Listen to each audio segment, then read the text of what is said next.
And so for tonight's event, we have a 3-minute opening statement. We have a 3-minute, with 3 minutes for you all to answer 3 questions that we have prepared for you. 1 minute to rebuttal any question, but no more than 2 questions. And 2 minutes to answer questions from the audience, as well as 2-minute closing statements. Right here in the front, we have somebody keeping time. When you're up to a minute, they will raise a sign, and then when you're up to 30 seconds, they'll raise another sign with the 30 seconds, and then when it's time, there will be a bell that will ring, and at that time, we would ask that you wrap up your remarks. And so for the audience Q&A, you should have received note cards to write your questions. So did everybody receive note cards? Okay, so please indicate in those note cards your question and also to which candidate you're addressing your question to. We will be collecting them. We will be collecting those questions, and so when we collect them, we were going to ask you that you pass them to the right of the aisle, so to your right-hand side of the aisle, and then there will be 2 students collecting them. And then, so now without further ado, we're going to get started with the questions. We also have a TV screen is here as well for the audience to be able to view the question. But yes, and so right now we're going to get started with the opening statement. And so if Nicholas Wildstar will get us started with your 3 minutes opening statement. Yes, make sure it's on.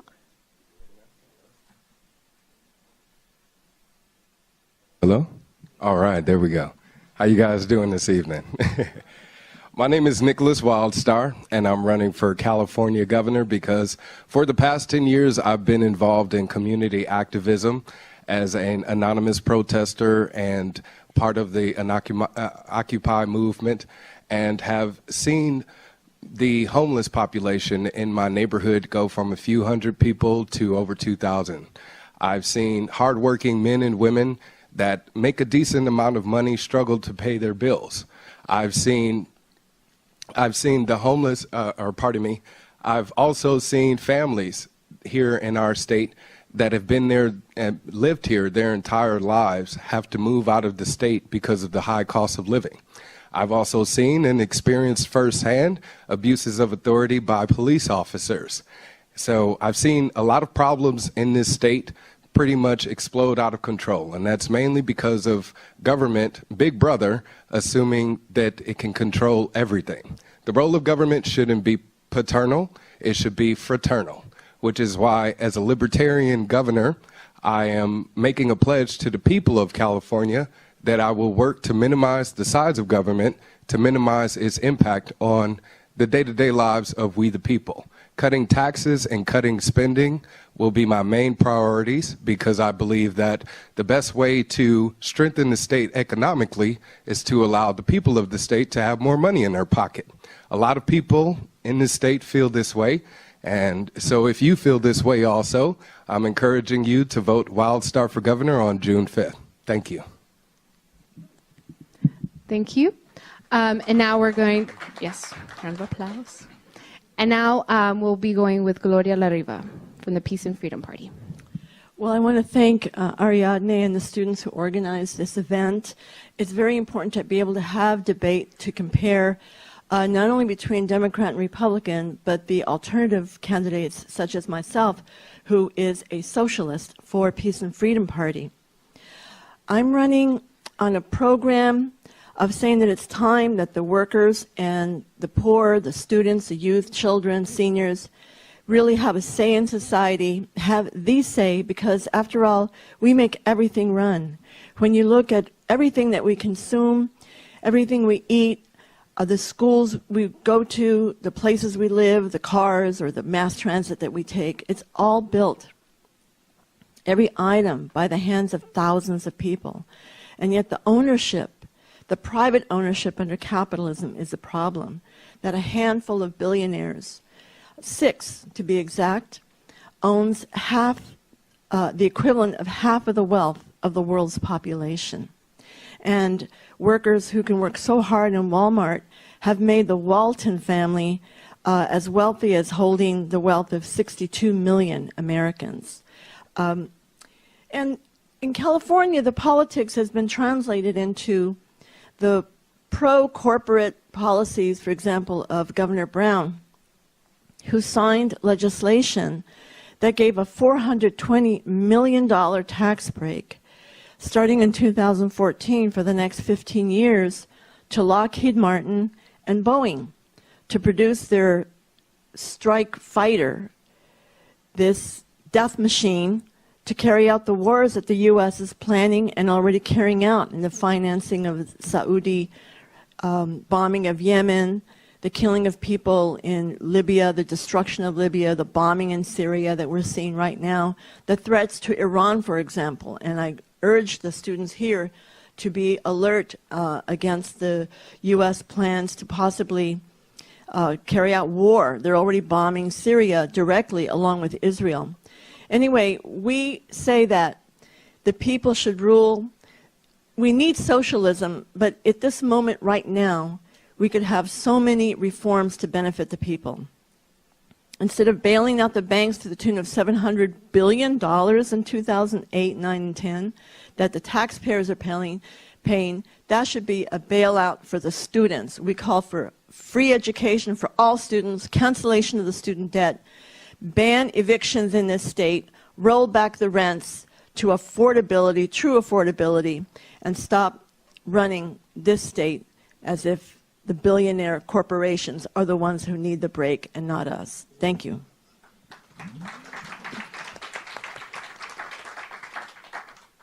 And now we have Zoltan Itzman from the Libertarian Party.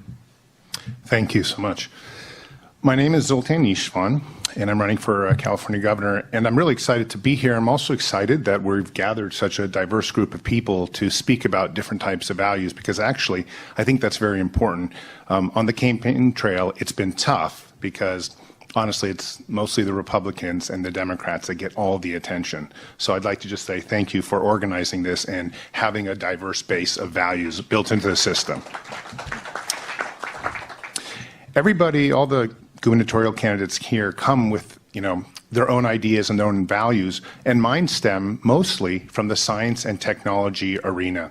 I've been a public figure in the transhumanist space, or space of radical technology and science, for about 5 years now. I write a number of columns, Newsweek, Wired, a lot of different places, and what I try to do is I try to incorporate libertarian values, or values of small government, into science and technology platforms. And as a result, I've come up with a bunch of different ideas and policy platforms that I think could really revolutionize how California operates, not only its government, but also serves its people. One of my most important ideas is called a federal land dividend. It's a libertarian version of a basic income that would take the vast amount of federal land that is here in California, and just so you know, we're sitting on about $10 to $20 trillion of federal land in California, about 40 million acres, mostly unused, that could be monetized to do things like alleviate poverty or answer the healthcare question. Everybody's always worried about, should we have socialized healthcare or not? But the reality is we have enough resources in California to monetize them to actually pay for not only everyone's healthcare, but to make it so that everyone can buy their own healthcare in a private environment, which ultimately is better for society because capitalism has shown that it's been very successful in keeping markets aligned. But in addition to the federal land dividend, I have policies like how to stop school shootings. I'm somebody that supports having very radical technologies on campus, including drones and possibly robots. For example, if you take something like the Las Vegas massacre, it took about 10 minutes for the police to actually stop the shooter. But drones, had they been in a public space, whether they're privately funded or they're government funded, they could have gotten to that shooter within 20 or 30 seconds and stopped that massacre. These are very innovative technologies that we can solve lots of California's problems. So as somebody who's emphasizing science and technology and running for governor, those are the kinds of ideas that I would try to bring into our system to make this state a lot better. Thank you. Well, good evening. It's so easy, even a child can operate it. Hello, hello, hello. Hello, hello, hello. There it goes. Good evening. My name's Delane Easton, and I'm disappointed that the other candidates, Democrats and Republicans, who are in the top 6, didn't come tonight. They managed to show up at USC, and they managed to show up at UCLA twice, but they didn't get here tonight, and I'm sorry. I grew up right up the road in San Carlos, California. I'm a fifth-generation Californian on my mom's side. And I had the privilege of going to some amazing schools. I'm the machinist and the sales clerk's daughter who got to go to these great schools in California when we were fifth of the 50 states in per pupil spending. Tonight, we've dropped to 41st in per pupil spending. We used to be tied with New York at fifth, but New York now spends more than twice as much money per child as California. Kindergarten is not mandatory. That's disgraceful. The reality is that we ought to have universal preschool, mandatory kindergarten, smaller class sizes in our schools, and a chance for every child, when they grow up, to go to college tuition free, as I did. UC Davis cost $82.50 a semester. My best friend went to San Jose State the same year. She paid $42 a semester. If you adjust for the cost of inflation, that would be, in today's dollars, $600 at UC, $300 at CSU. So we're not only depriving you all of tuition-free college, we're really keeping a lot of students away. You know this. I have a good friend. She went to 2 years of community college, 2 years at UC Berkeley, 3 years at UCLA Law. Her debt is $248,000. That is ridiculous. So it's time for California to do what the state constitution says, put our children first again. I was superintendent of public instruction for 8 years. I was the first and only woman to have ever had that job, and I moved us from 47th to 27th in per pupil spending, but we're falling down again. And in a state where you have 2/3 majority of the Democrats in both houses and all 8 constitutional officers are Democrats, it's ridiculous that we're doing such tepid little things. We need somebody who's going to stand up not only for education, but also for housing. California is disgracefully bad about affordable housing. We have 12% of the population, but 25% of the homeless. That's ridiculous. We need to get rid of Costa-Hawkins and rent control. We need to get rid of the Ellis Act and not make it so easy to turn apartments into condominiums and take them off the rental market. We need a full court press to ban fracking. I say ban the fricking fracking. We had earthquakes before they were fashionable. My grandmother lived through the '06 earthquake. I know what it's like to be in an earthquake. Last but certainly not least, it's time to have health care for all. We have the most expensive health care in the world, and we have far less coverage than most countries. Let's look at our neighbor in Canada. Let's look at the rest of the first world. Let's figure out how to give everybody in California health care, and let's do it fast. Thank you very much for being here tonight.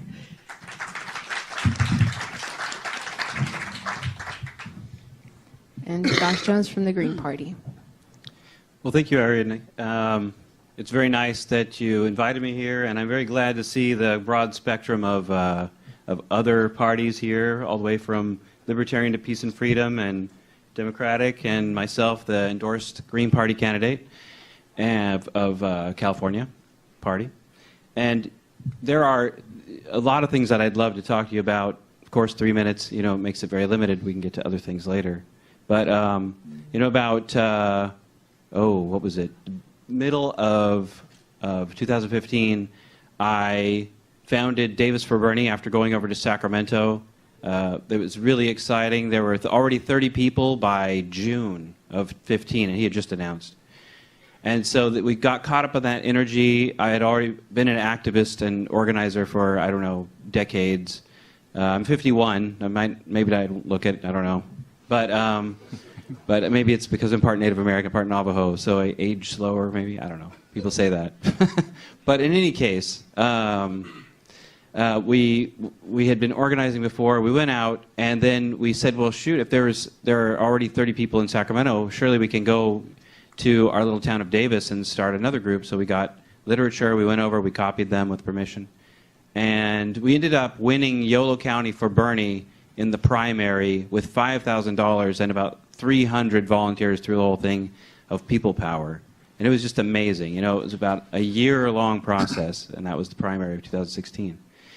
But after what happened at the DNC that you all know about in Philly, we went to protest there. A lot of us joined the Green Party, found out that there was no Yolo County Green Party at all, so we formed one and became fairly central to the Green Party of California.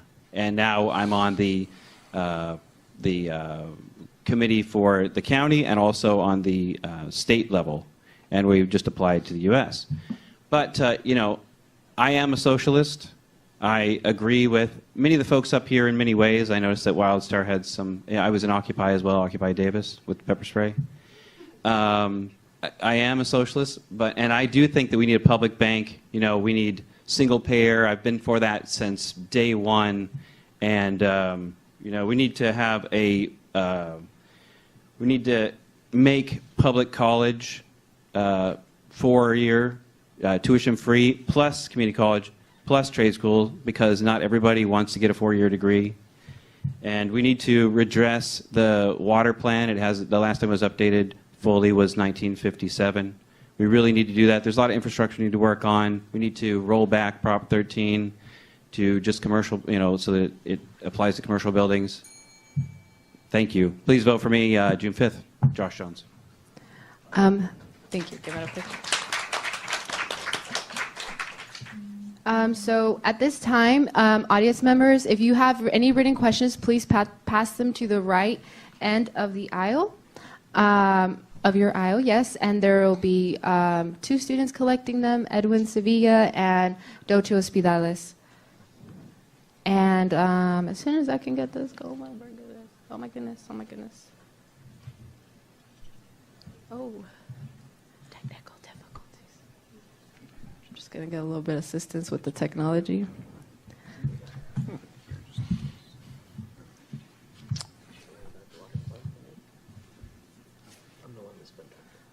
So if anyone has any last minute questions, please go ahead and submit them.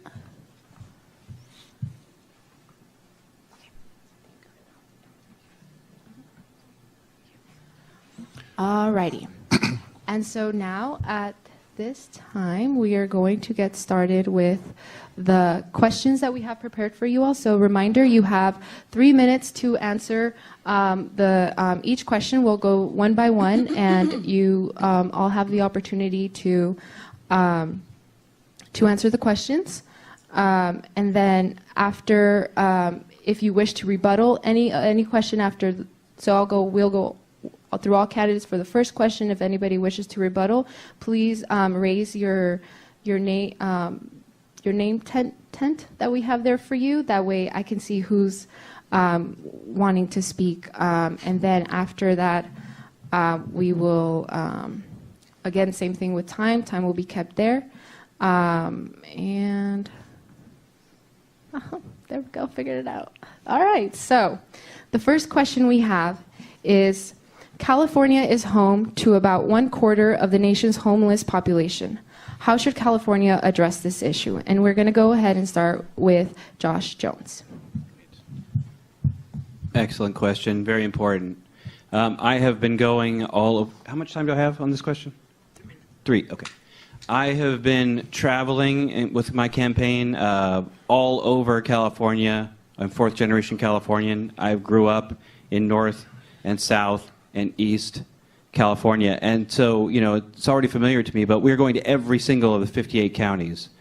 And one thing that we discovered with our own eyes is that wherever you go along the coast, mostly in California, it's incredible. I have never seen it like this before.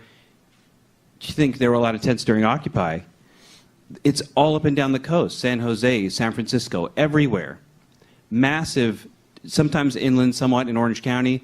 The police or sheriff come through and clear it all out once in a while. They steal all these poor people's stuff.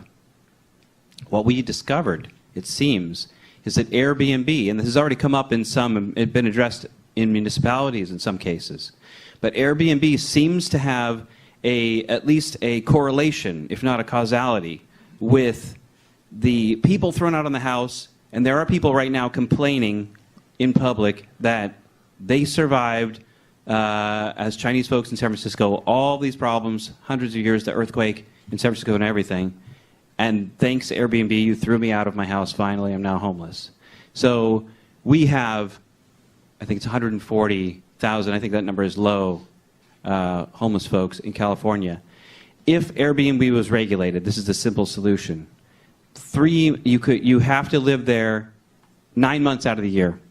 If you're already living there all the time and you're renting out a room, great.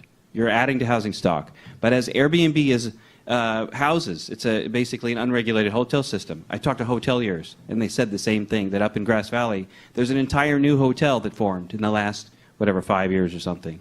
And it's hurting his business, and it's hurting the rates that they can charge, but also the occupancy rate. And so you can see a fairly simple shift. Push people out, international investors or investors from somewhere across the country, they want to buy houses in places where people go to conventions and where they vacation. If they push everybody, I've talked to a person who's a friend of mine, he said, I want to rent out my 3 inherited houses. I can charge 3 times more rent. If everybody does that, there is less and less housing stock. We can open up housing stock across the state in one fell swoop by regulating statewide Airbnb. Thank you. And now, Delane, if you want to. Thank you very much. One of the first things I would do as governor of California is declare a state of emergency when it comes to homelessness. We would convene some of the best and brightest from around the state, from social services agencies, from nonprofits, from our universities and our research institutions, and we would get busy. Building small houses, getting vouchers for hotels and motels, getting these people off the streets. 2 weeks ago, last Saturday, I went to Skid Row in Los Angeles on a Saturday night. It was a heartbreaking experience. First, your number is low, Josh, actually, in Los Angeles. That's about how many homeless they've got. There are 17,258 students at LA USD. That's just one school district in LA. 17,000, and they figure the number is much higher because most teenagers don't want to admit that they're homeless. The reality is, when I went to the homeless shelters in Los Angeles, I have never seen so many homeless senior citizens, especially women. I have never seen so many homeless children with their mothers, terrified and obviously under extreme mental health danger. We must, in fact, as a state, put our shoulder to the wheel. But it's about housing in all levels in California. We also need to help. Look, we have the oldest children living at home with their parents of any state in the union. There are, in fact, middle-class families where the kids can't afford to move out. Or we are on the front page of the New York Times. On a Sunday, above the fold, a woman who had to move out of her apartment in Oakland because they condominiumized it, she's now living in Stockton. She gets up at 2:30 in the morning to get to the Bay Area on public transit. It's 3 hours travel in, 8 hours of work, an hour for lunch, 3 hours home. Do the math. She has a 15-hour day. She's a poor woman who could use overtime, but she says, I couldn't possibly do overtime. And so we have to really build some housing here. Some of the other candidates are talking about, we're going to build 500,000 units a year. Well, the most we ever built in the state's history was 328,000. So let's get real. We don't even have enough plumbers and carpenters and electricians to build 500,000, but we could build 320,000 because we did that one year. But we've got to get nimble about it, and we've got to make sure that we're actually giving more incentives to commercial industrial property owners to convert into housing. We need to build more housing by transit stations. We did this in Union City when I was on the Union City City Council. We used redevelopment money to buy up 3 big properties, clean them of toxics, and build multi-story affordable housing. And guess what? The people that live there love it because they don't even have to move their car. They walk out the front door, go around the corner, and get on the BART station. It's time we get more forward thinking about what we're doing, and let's move the needle on this subject really fast because we have a crisis. Thank you. Thank you. And Sultan, if you want to. Yeah, there's no question we have a crisis with the homeless situation. I was born in Los Angeles, and I've been living here forever, and it's just getting worse and worse. I'll probably be the only one on the stage that takes a hardline stance on this, but I do feel this way, that homelessness is not something that should be put up with. I live in a beautiful neighborhood. I had to spend my entire life working for a lot of mortgages, a lot of suffering, a lot of pain in order to afford a house. And the idea that somebody would come and sleep on my curb and then I have to walk out my 4-year-old, my 7-year-old to a school across the street is unimaginable. The other day, I took my daughter to City Hall in San Francisco, and she had slippers on. And we had to watch out for needles, potentially HIV-infected needles, where she could step on it. It's outrageous that government hasn't done something more about the situation, and that the people haven't rallied together. I know everyone feels a lot of pity and sympathy,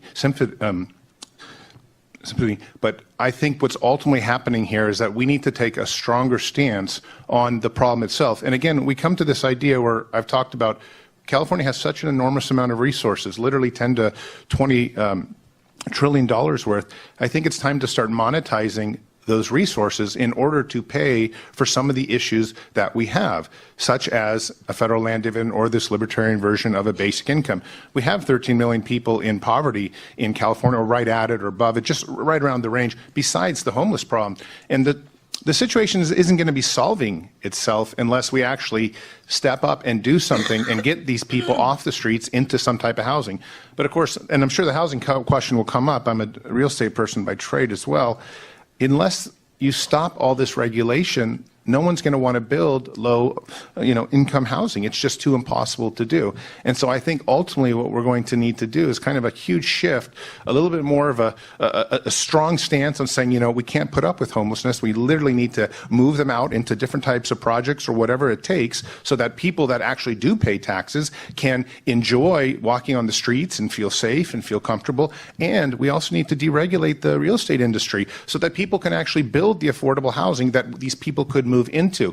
These are very tough choices. I think a lot of people wouldn't want to do it. I think a lot of people feel too much passion for the homeless. And so as a result, we don't get any of these things done except complain and complain and complain. I think ultimately it's going to take a very strong fist to say, let's get them off the streets into housing that we have built, and that's just how it is, so that the rest of us who actually pay taxes can enjoy our communities and neighborhoods and not worry about things, and walk my 2 young children across the street to school without having to worry about feces on the sidewalk or needles that have disease on them.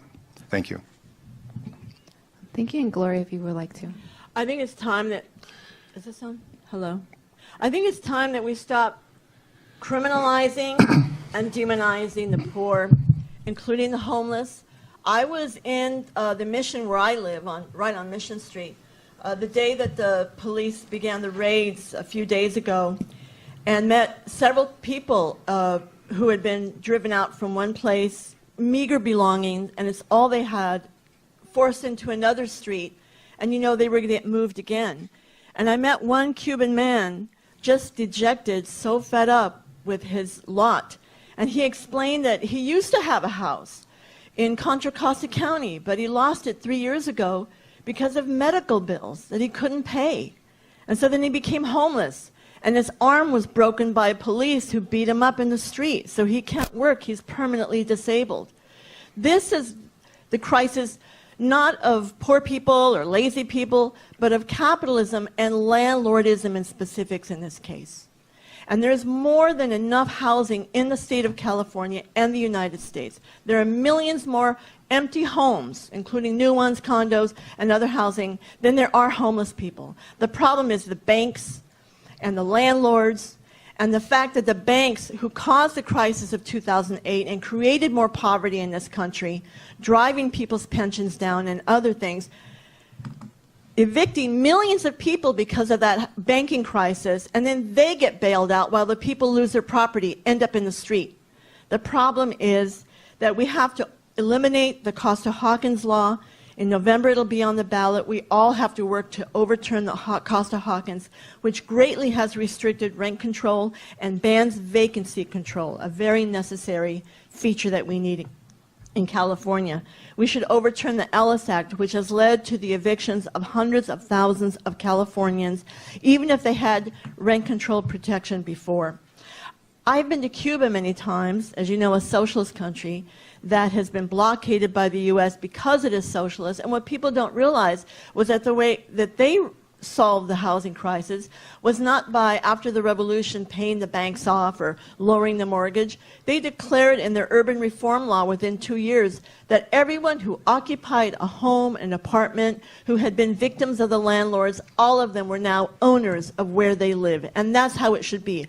A roof over everyone's head, decent housing for all, and eliminate this outrage that we call landlords.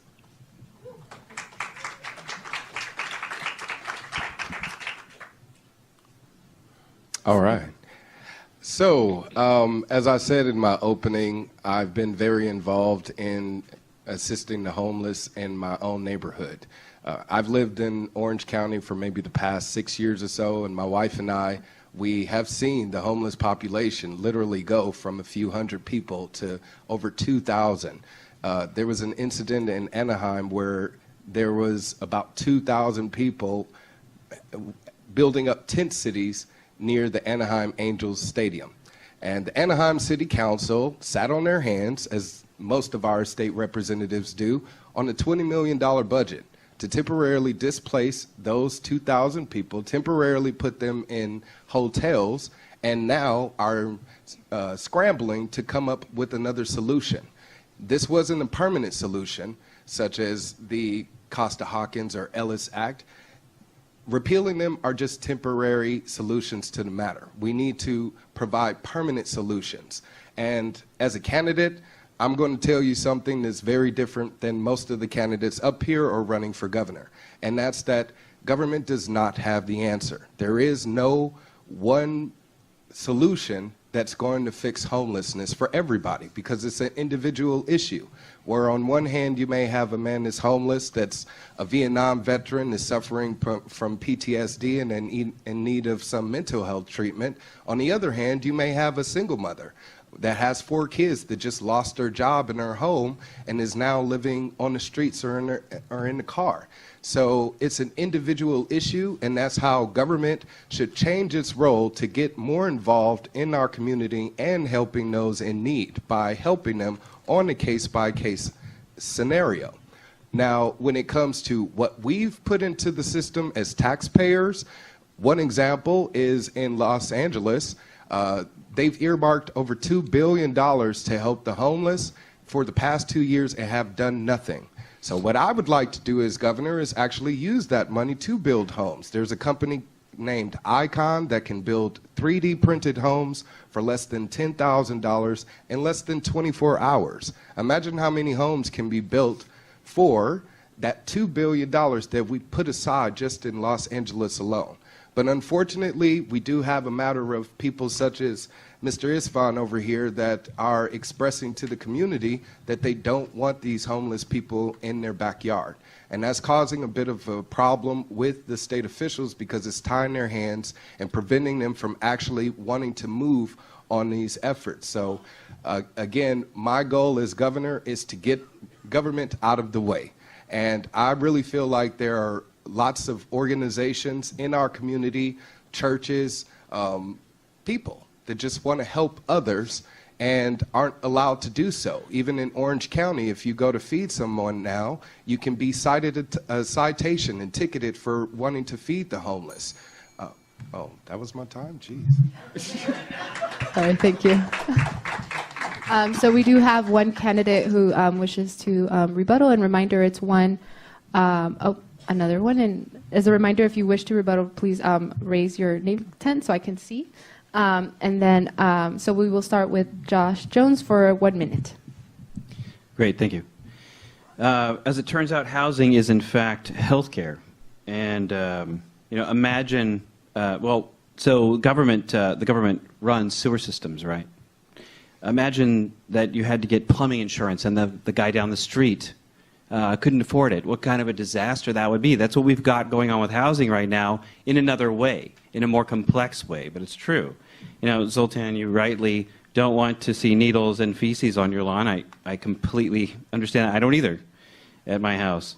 But vagrancy laws were originally devised to scoop people up to be slaves behind prison walls. If you look at the 13th Amendment, it says that you can be a slave. People can be slaves if they have been convicted of a crime. And this is going on. We have more slaves now than ever before, but they're hidden away.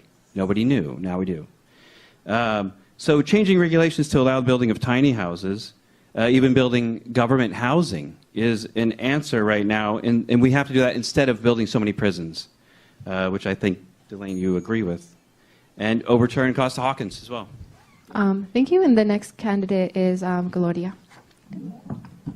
Well, I don't know if people realize that the explosion of homelessness, in fact, the phenomenon of permanent homelessness, began with the Reagan administration in the first budget, when housing subsidies for anyone who was met a federal guideline of poverty and needed subsidized housing was reduced by 80%, and then furthermore, with housing developments destroyed by the Clinton administration. But that time before Reagan, the word homelessness did not exist. We were active in those, I was active in those years, and the word did not exist. In fact, in 1983, the New York Times said, we're not going to use the word vagrant, bum, or hobo anymore to describe people who are in the street. We're going to use the word homeless. And it is government's responsibility in the system, but we need a people's government. It's not a question of government or no government. It's a government for whom? Not for the corporations. And by the way, the city governments, Anaheim spent $200 million building infrastructure for Disneyland. Thank you. And Zoltan is next. Look, I know we feel sympathy for the homeless, but I think ultimately, you know, when people start talking about being totally anti-capitalism, such as landlordism or rent control is awful, you're forgetting how America got built. America got built about, you know, upon the backs of people that really wanted to live the American dream and make money and thrive. And that's why California is now the 5th, you know, largest economy in the world. And a lot of people don't like that. A lot of people feel like, I can see people shaking their heads saying, hey, that, you know, that's not good for society. But the reality is, for those of us that work really hard, this is the world that we want. And what we don't want is a problem with homelessness. And so I think ultimately, you know, we just need to really shape up and take the steps to put the homeless into housing situations that are humane, but also, you know, solve the problem. It's a good solution. Thank you. And now we have Nicholas. Well, I think as state officials, our goal first is to be humanitarians. I mean, as politicians, that's what we're proposing to do, is to be representatives of you and what you want. So as people of the community saying, I want to help those people in my community, the best job for government to do is to allow you to have the resources to do so. I'm very pro-capitalism. If anything, I believe the best way to build affordable housing is to reduce the amount of regulatory practices, the amount of zoning laws and that are constricting land developers from being able to build. Get rid of the payroll tax. Get rid of the double tax on businesses and allow them to be able to capitalize on being able to build a 6-unit apartment in somewhere such as Los Angeles versus it being 6 to 8 times the cost going and building it somewhere along the coastline. So affordable housing can be built, and it will be built if government gets out of the way to allow land developers to do so. Thank you. And now we have Delane. Please let us not fall into the trap that this country was founded by a bunch of sweet people that were just trying to have a magic of the marketplace. Ask the African Americans who are present in this room. Ask the people whose ancestors were indentured servants. And certainly you can ask some of the women who have experienced discrimination even up until this last minute. The fact is, we do have a homeless problem in California. We did Costa-Hawkins in order to get rid of the homeless problem, and it got worse when we got rid of rent control. It's time to call a spade and get rid of Costa-Hawkins, get rid of the Ellis Act, builds housing, yes, but also help people that are on the streets, that have problems with mental illness, that lived with some thug for years and finally one day took the kids and ran away, and now they're on the street. This country has to be a lot better about dealing with the mental health issues and stop criminalizing them. As Switzerland stopped, Portugal stopped, a lot of other places can and should stop, like California. Thank you. And now we're going to move on to our second question. Let me click it from here. So with the tuition increase last academic year that took place here at the CSU and within the UC system, and an avoided one this year, what approach is necessary to attain affordable and accessible higher education in California? And we're going to start with Nicholas. All right. Hey, I get to go first. Well, I think the best way to reduce the amount of tuition rates is reduce the amount of salaries that have ballooned for these faculty members. I mean, look at what happened with UC President Janet Napolitano squandering away $200 million. So if you're wondering why your tuition rate has skyrocketed, it's no mystery when you have situations such as that happening. And it's happening from the top down. You have the UCLA football coach getting paid $3.5 million a year. So the amount of salaries that are being paid have been grossly ballooned and inflated, and we can't afford it. And that's what's happening to our UC system. So I believe the best way to reduce the amount of cost for tuition is to reduce the amount of pay for the state representatives. If they had a accountability reform to where now they're getting payments based off of performance, then now they have to show and prove their worth and their value. And you and your education will be proof of that. You would be the one determining that. And that's essentially returning the power of education back into the hands of we the people. So I believe the best way, of course, for the reduction of these tuition rates is to reduce the amount of government's involvement in thinking that it can create a better UC program. I also believe that as governor, I have a fiduciary responsibility to look at the books. And it's without a doubt that companies such as Navient and Great Lakes have been caught red-handed and fraudulently issuing student loans under predatory conditions. So one of the things I'd like to do as governor is audit the state's finances, and if it is determined that these companies have issued loans to you fraudulently, then I will forgive that student loan debt and abolish it, and pretty much return the responsibility of loans being issued to students back to the schools and allow them to do so. Thank you. And now to Gloria. Yes, students have been discovered by the banks years ago as a great source, one of the greatest sources of profits, just like the housing market. And why it is that Congress made sure that student loans are the one debt that you cannot declare bankruptcy on, to make sure that not only will you pay, but you will pay big with interest rates. And it's a real crime what's taken place. It's over $1.5 trillion of student debt in this country, and it rises every day. And you don't even have a guarantee of the job you study in, much less a job that can pay the debt. I call for the cancellation of all student debt in this country. And certainly in California, as I've said before, instead of the billion-dollar tax breaks for Google, Facebook, Twitter, Uber, Lockheed Martin, all the war manufacturers and the big corporations, make them pay. They make the hundreds of billions.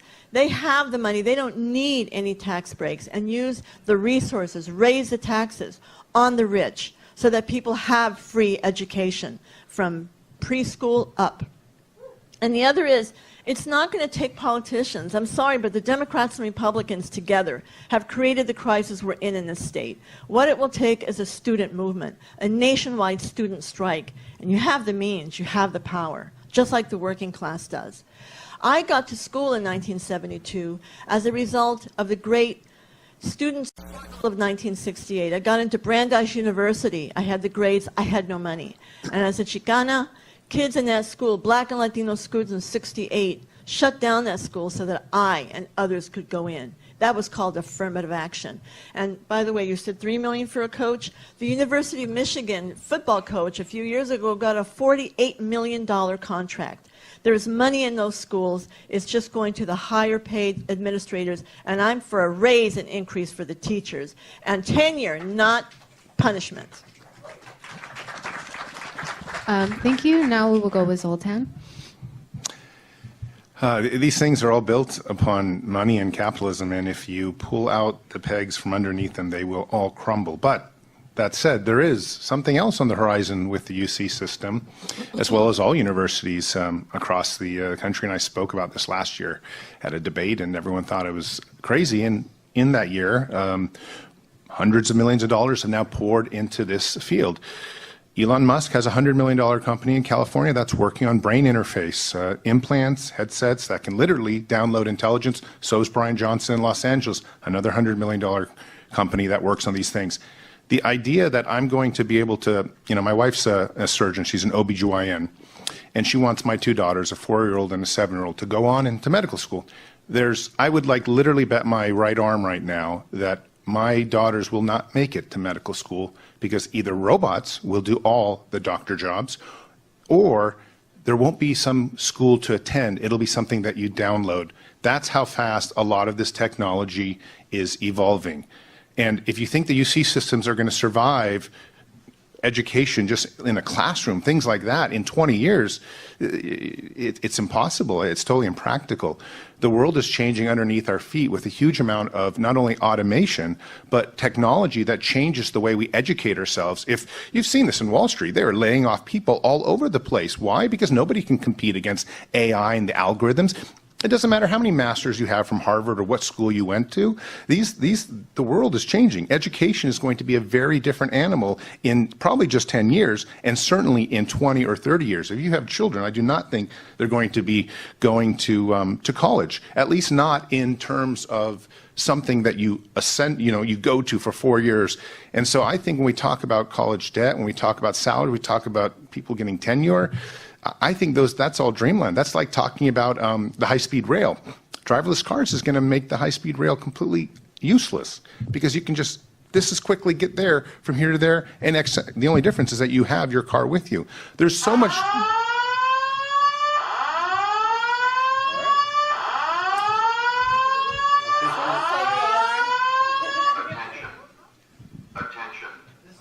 Attention. An emergency has been reported. All occupants walk to the nearest stairway exit. Exits to the right.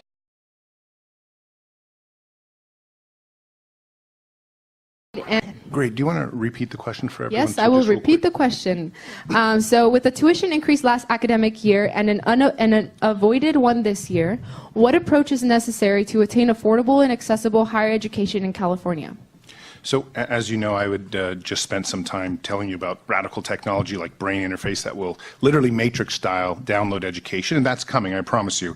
Even Elon Musk has said probably in 4 to 5 years there'll be some type of commercial product. And you have to understand these things will change the nature of education. But I do want to speak a little bit about student debt as well. There are some people in this debate, probably maybe all of them, that do believe we should forgive student debt. And I just implore people to understand that there's $1 trillion worth of student debt out there. If we would ever do such a thing, you could expect the economy to literally collapse and we'd be back into something like the Great Depression. You can't just cancel out debt. If you signed up for it, it's your responsibility to pay it off. Thank you. We're going to move on to Delane.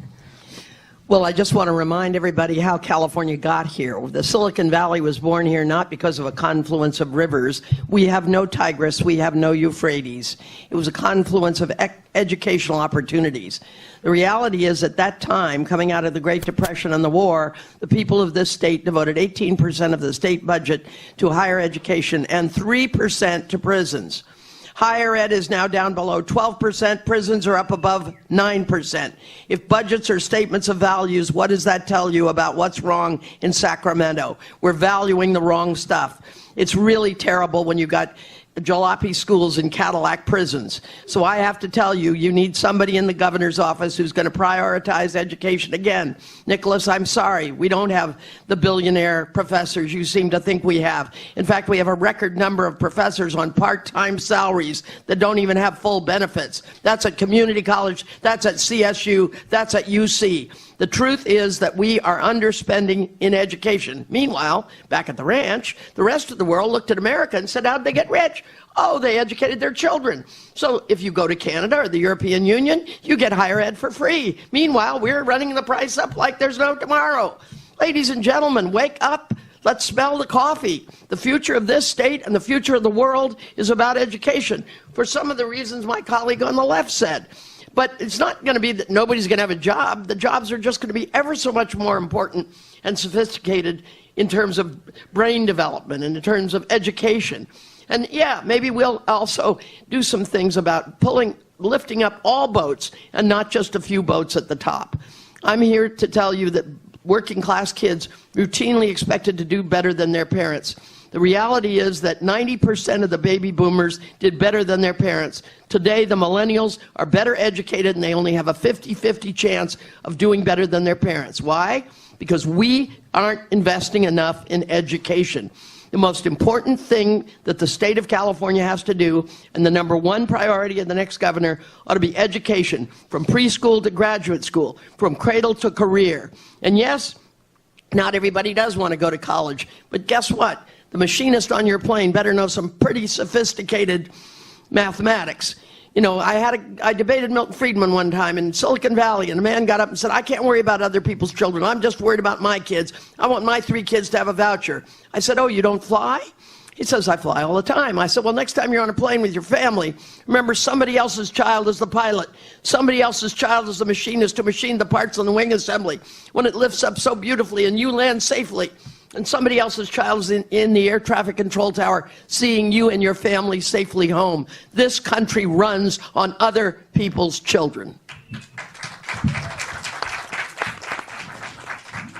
And now, Josh. Great. Okay, so I was in Occupy Davis as well as the Bernie campaign and a bunch of other things that I've done. And I knew the people who were sprayed on campus there in the quad at UC Davis. Friends of mine, right in the face. And I asked them later, because I wasn't at that spot at that particular time, I was in the other one, that why were you out there protesting? And you know what the answer was? It was they were trying to not have their tuition raised. That's the only reason. It was, pay us more money or we're going to spray you in the face. That simple. So I called up Janet Napolitano. I talked to her, right? I was on NPR. I was the first caller. And at one point I talked to her directly and I said, you realize this is what it was? Because there was a big investigation about it. And she said, no, I didn't know that. And I said, well, we used to have the Golden Promise. We used to have this thing after World War II where everybody could go to school. Intellectual capital of California increased massively, and that's why we have this huge booming economy with programming and coders and the movie industry and so many other industries, the ag industry, frankly, too. And that is an incredible driver, as Delane was saying, of the economy. Intellectual capital, it raises all boats. And, a friend of mine likes to say that money doesn't trickle down, but information does, right? Money trickles up to the rich.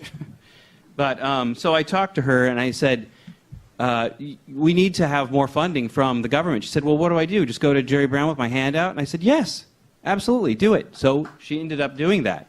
Later, whether it was from my urging only or a bunch of people at the same time, probably a lot of people. But it did happen, and now I'm very glad to hear that tuition is not going up this year, but it's a constant battle.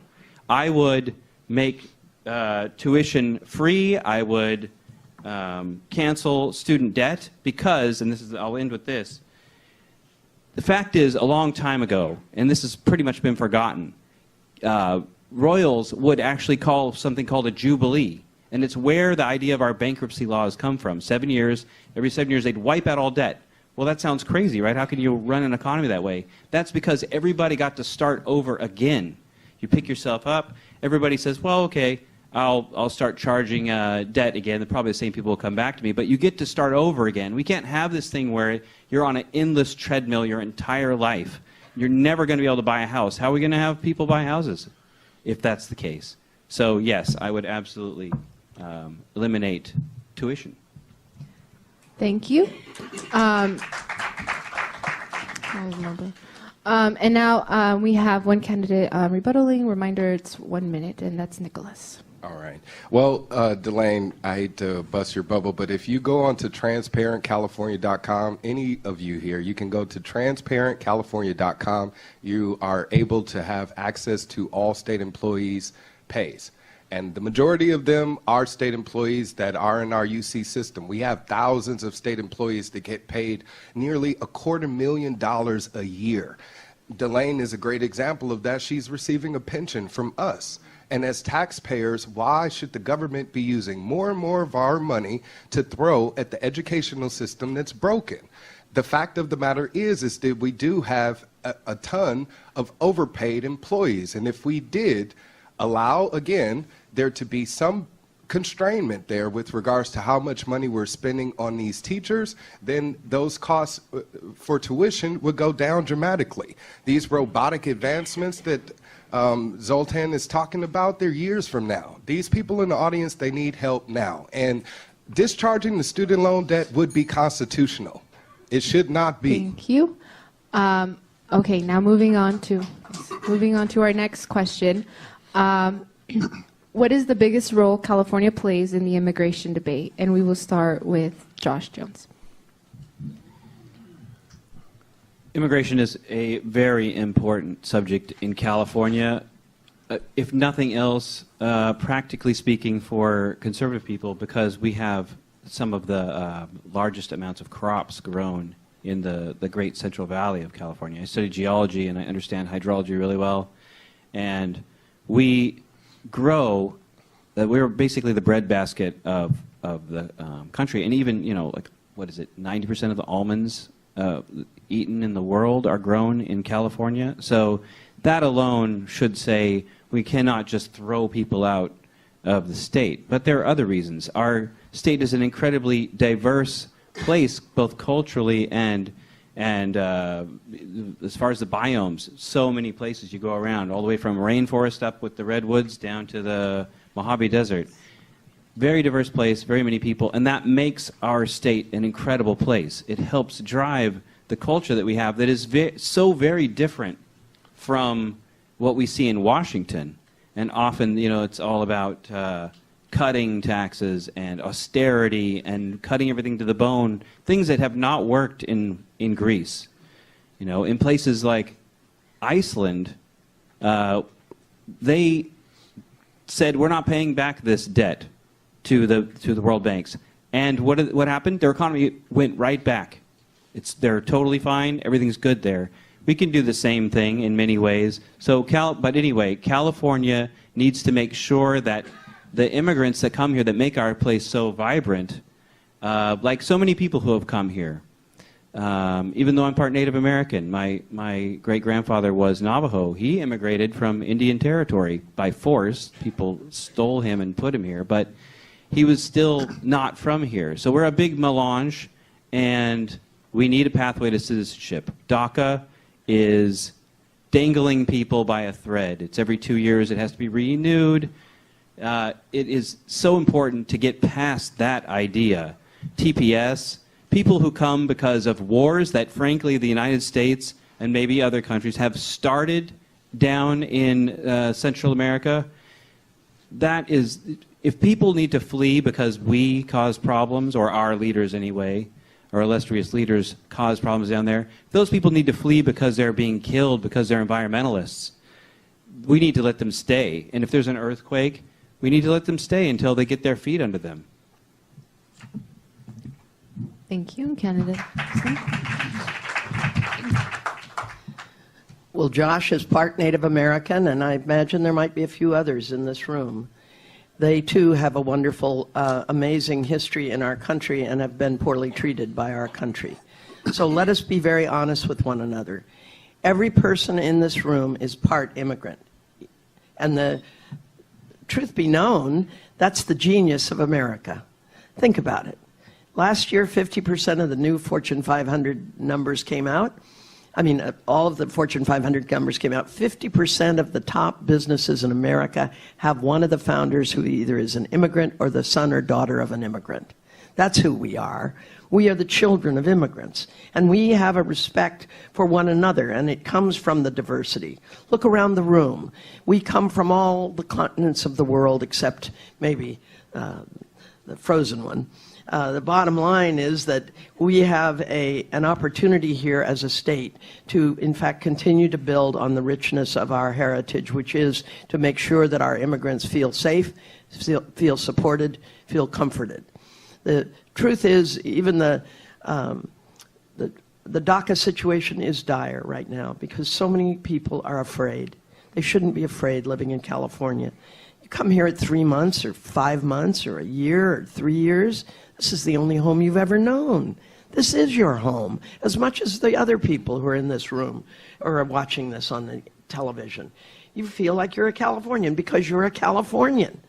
And so we must make a real full court press here as a state to make sure that we lift up all boats. And that means every single person in this state needs to be assured a great education, a chance to live in safety and comfort, a chance to have a great future, a chance to attend either a great technical school or a great college or university.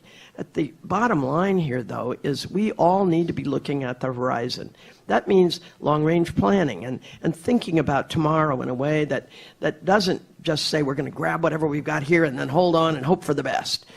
I've been talking for a long time about the fact the last water plan in California was done in 1957. The last higher ed master plan, that was done in 1960. California needs to actually stop in its place and start doing some long-range thinking. That includes about how we're going to deal with the issues of immigration going forward. That includes how we're going to support every person that lives here today. That includes what we're going to do to ensure that we have a nimble approach to employment as the society and the economy changes because of education. And that includes us plans for retirement, because the fastest growing age group in this state is centenarians. Look out, folks. We need some housing for all kinds of people. Thank you.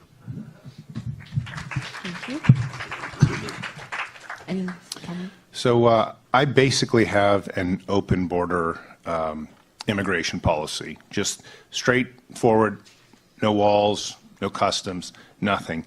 But at the same time, and that's kind of the ultimate, I think, libertarian stance, but at the same time, as you heard earlier with my views on homelessness, I wouldn't put up with anybody deterring society in any way, including leaving needles or feces or people taking away from the system. I don't think immigrants should be able to freely come here and be able to use the health services that I have to pay taxes for, nor do I think that they should have any kind of government services essentially whatsoever, unless it's something where they have signed up, become citizens, and then maybe they can have Social Security if they paid into it. But basically all the free things like welfare, food stamps, unconditionally no. But if you want to have a system where people can freely come in, I would 100% support that. No checks, nothing.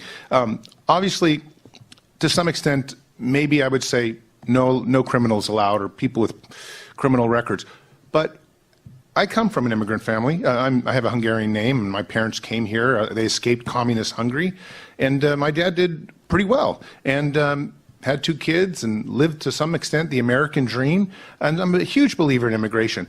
But I think at the same time we have to understand that we can't just pay for people to come here because they want to be in America because it's better than where they are, and let them stay here and then use social services that you and I and everybody else has to pay taxes for. I welcome immigrants with open arms. Let them all come. But under no circumstances should they be taxing us more than we are. And furthermore, I feel we should get rid of the majority of our social services as it is. So really, if they're going to come here and thrive, they're going to have to do it on their own. And if they can make it on their own, I welcome them with open arms. Thank you. And Gloria? Well, I'm the proud daughter of a woman, my mother from Mexico, who was proud of being from Mexico.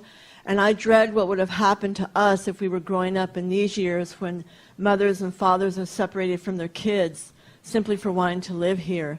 And I am for a full and immediate legalization process for the undocumented because there already are open borders one way for U.S. capital to flood Mexico and other Latin American countries and destroy their economies. The signing of the NAFTA agreement, which allowed for the complete elimination of tariffs by Mexico to protect its product, to protect its corn, which fed all the people, and allowed U.S. subsidized by the billions agribusiness of soy, corn, and wheat, forced open the doors of Mexico and flooded Mexico to the degree that now corn that's eaten in Mexico is imported from Ohio, Illinois, Wisconsin, and elsewhere.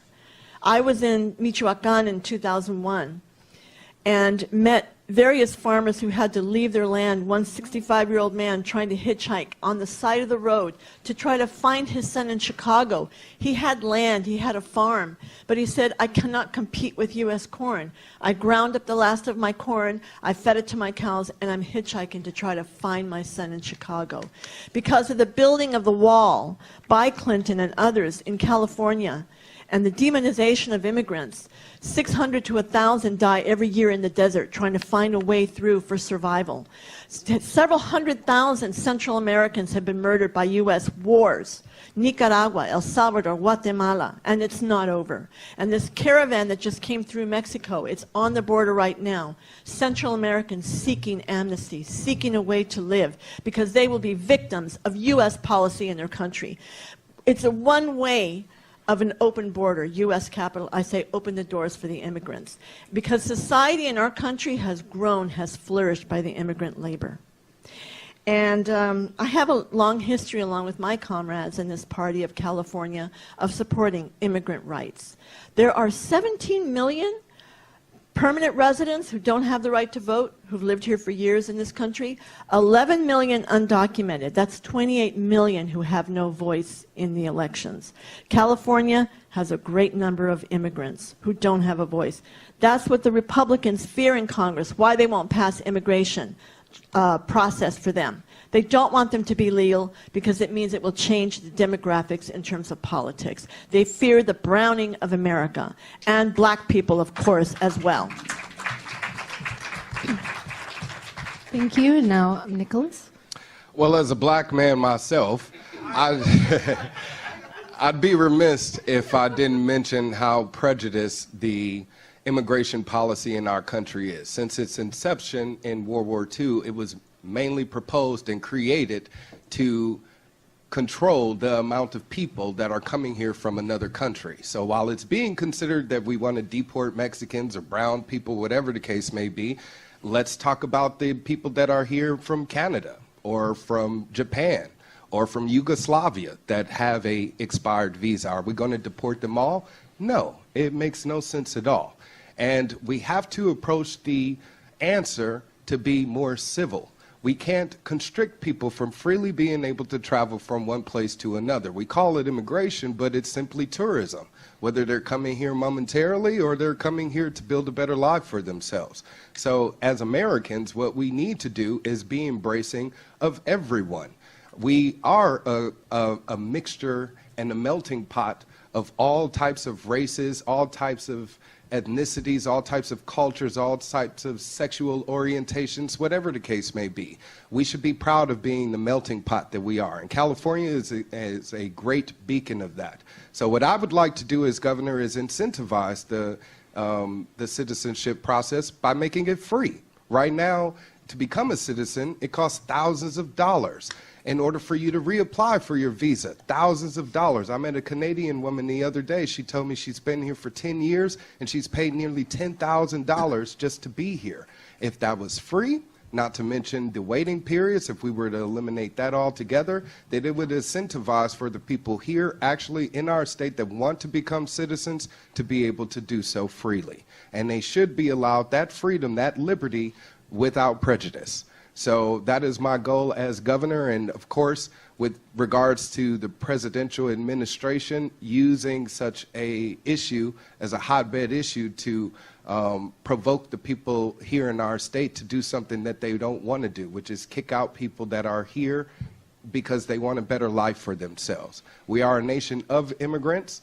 This isn't our land, so if anything, we need to remember the motto of this land is our land, and act on that American motto. Thank you. And seeing no candidates that have any rebuttal, we are going to move on to the submitted questions from the audience. And so for this, I'd like to remind you all that you have 1 minute to answer, and right here they'll provide you your 30-second warning, and then as well as the little timer in case you go over. And so this question is directed to everyone. In the last couple of years, California and the majority of states in the nation have had bills introduced that attempt to criminalize or in other ways restrict the right to boycott and divest, particularly where the issue of Israel-Palestine is concerned. How do you feel about this issue, and what would you sign such a bill? And we will start with, who wants to start first? With Josh Jones. Oh, this is easy. I'm for Driscoll boycott. I want the Mexican people down in Baja, in San Quintin, to be able to form a union. They're not able to protect themselves. They get sprayed with poison down there. NAFTA does cause a tremendous amount of problems. Capital is free to cross the borders, and people are not. But in the case of Israeli divestment, people have the right to not, I mean, at the very least, that's still sort of a capitalist thing. I have the right to not buy something. How can you not have the right to divest your university from a place that you don't want to do business with? Nobody can say you can't do that. Thank you.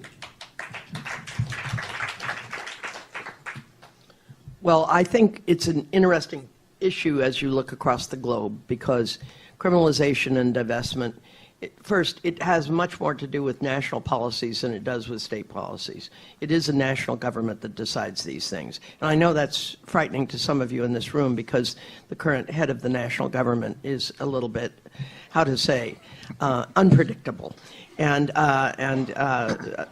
mercurial, even. Those are the nicest things I can say.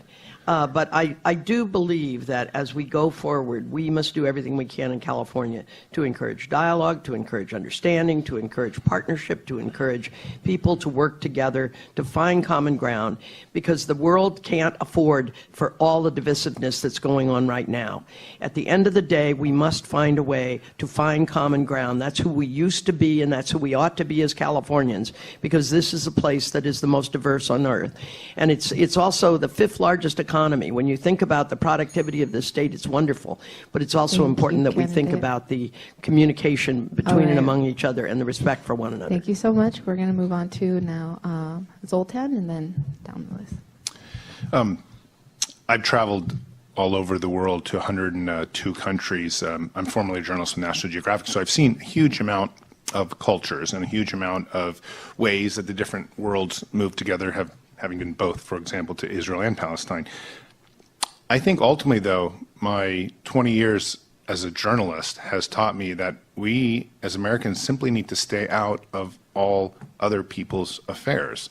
Because what we do is we go in there and we try to put on a little kind of dress for them, or a puppet show, or whatever it is, and have them follow it, and then it essentially fails. Now, I don't mind going in there, of course, and putting in Starbucks and Subways and Walmarts and things like that. That's fine.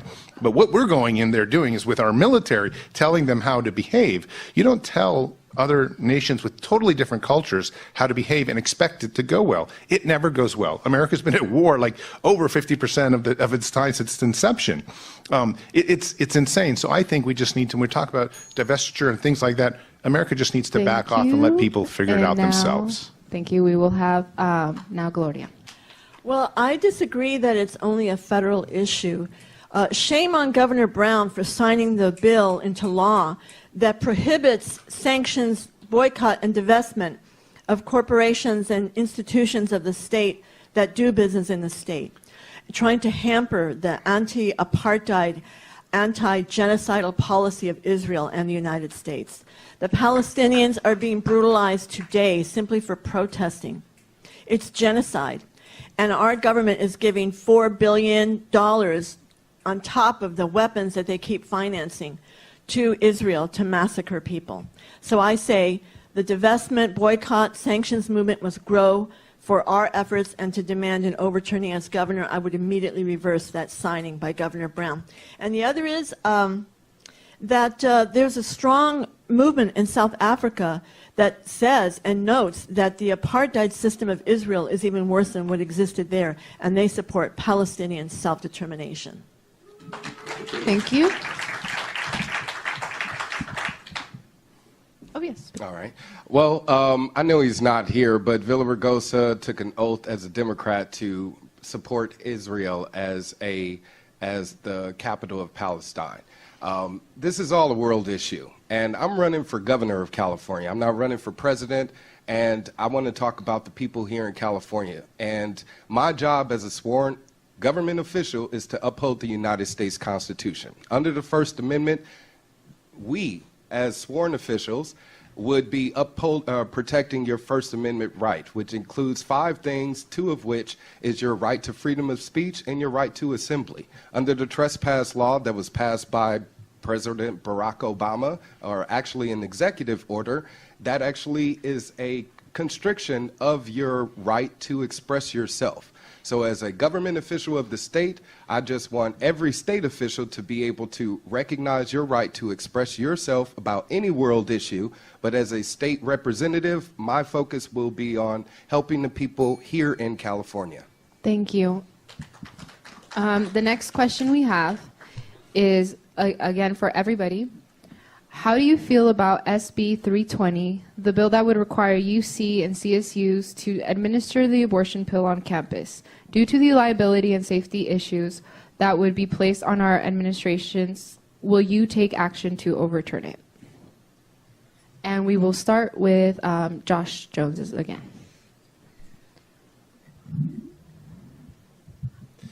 Well, I'll be honest, I haven't studied this. And, I don't think anything should be compulsory if that's what's being said here. I will study SB 320.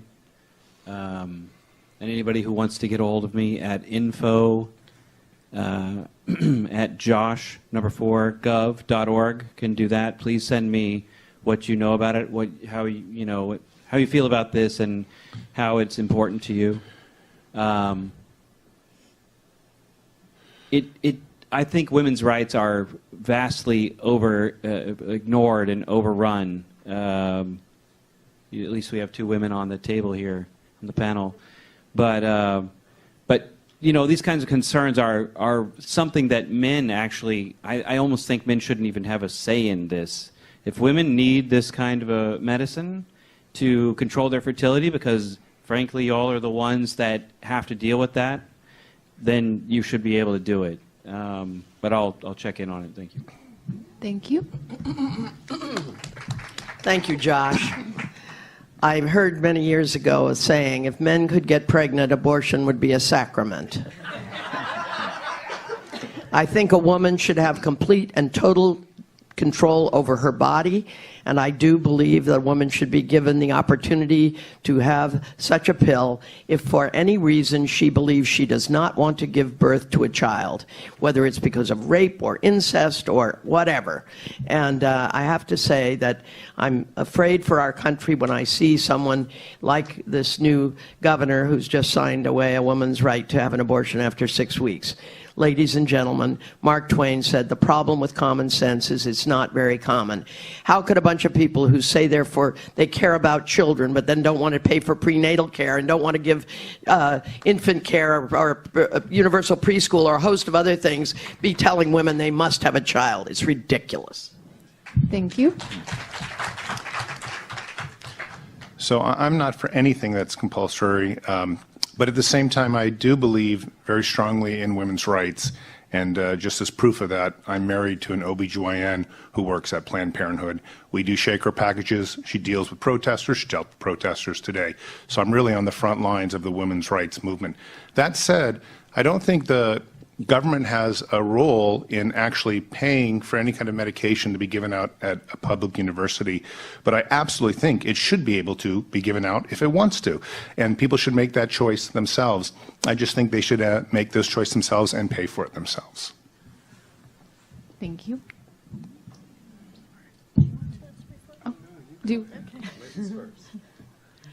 Well, I agree with Josh and Delane about the issue of women's rights. Women are under attack across this country, with people from Trump to Pence, who himself signed almost 20 laws as governor against women and LGBTQ people. We just saw another state now sign into law prohibiting abortion at 6 weeks. It's really a crime what's taken place against women. And by the way, that pill is safer actually than even an abortion statistically. And so women should be able to have access to that pill. And abortion should be free and on demand, as well as all health care. It's time to stop the attack on women. Again, it's the movement. It was the women's movement that won us our rights in the first place, and it will take the women's movement revived to win them back. Thank you. Well, as a libertarian, I strongly support women's rights and as an individual. And as a governor, I would do my best to make sure that everyone is being respected as an individual and not looked at as being inferior, whether it be based on your gender, sexual orientation, race, et cetera, et cetera. There should be no discriminatory practices whatsoever. However, when it comes to government's investment into imposing these laws on certain businesses, that definitely should not be the case. Government shouldn't be mandating any requirements on any business. And the school is a business. There's nursing homes right now that are being forced to comply with letting same-sex marriages in the nursing homes. And this is a matter of small bills being passed through our legislative body and then being imposed on these businesses, where we then, as taxpayers, are now spending more of our money on having this, on having these laws be enforced. They need to be removed altogether. Thank you.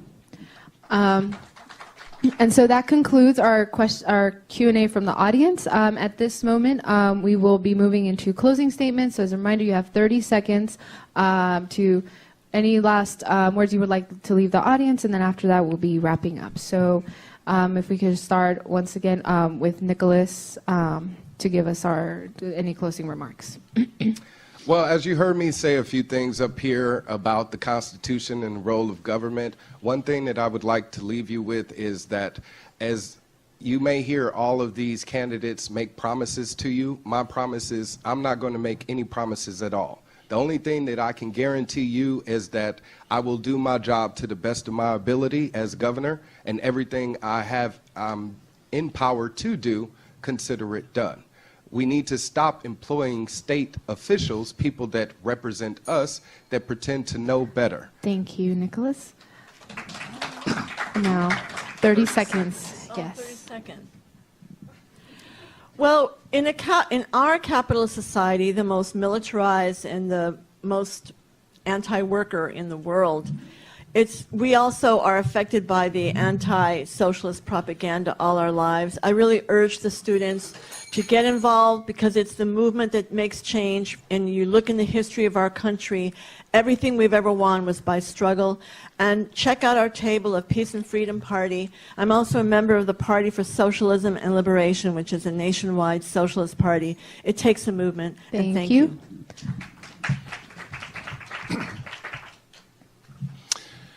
I've been running as a libertarian science candidate, somebody that wants to bring technology and science dramatically into our worlds, more so than we have right now.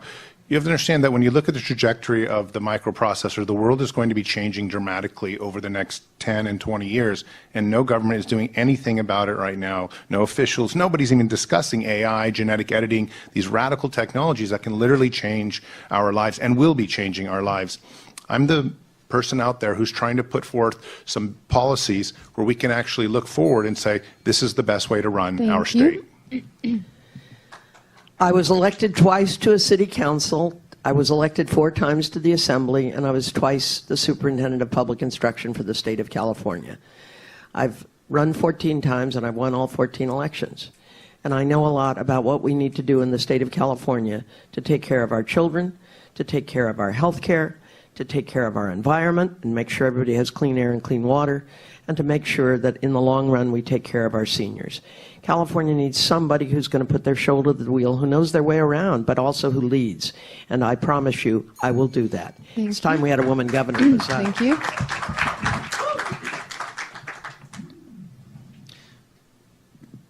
Well, I'm Josh Jones. As I've said, I'm running for governor 2018. I encourage you to vote for me. June 5th, G for governor, little joke in Green Party. And, you know, I think one of the super important things is we need to end Citizens United. A corporation is not a person. It's not. It's an inanimate legal fiction. And money is not speech. We need to get corruption out of politics.